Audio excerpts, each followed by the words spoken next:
આજે જે 20 વર્ષનો જે ઉત્સવ ઉજવ્યો તો આ આજુબાજુના બધા ગામ છે, ગોળપર છે, મેઘપર છે, સુજાપર છે, કેરા, બળદિયાનો સાથ સહકાર આપ જોઈ શકો છો. મેઇન ઉદ્દેશ આ ગુરુકુળનો આપે સાંભળ્યો હશે કે સ્કૂલ તો બધી જગ્યાએ હોય અને સ્પેશિયલી આ કચ્છની અંદર ભુજ સ્વામિનારાયણ મંદિર નીચે આ ઇંગ્લિશ મીડિયમ સ્કૂલ ચાલતી હતી, અત્યારે ગુજરાતી પણ ચાલુ છે. તો my best wishes to Shri Swaminarayan Gurukul Ghanshyam academy 20th anniversary and જય Shri Swaminarayan. Thank you very much.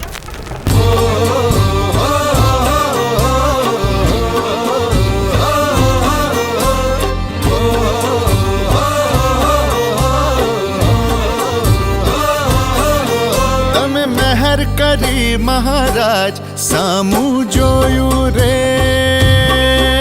એ દિનથી સુંદર શ્યામ મન મારું મોયું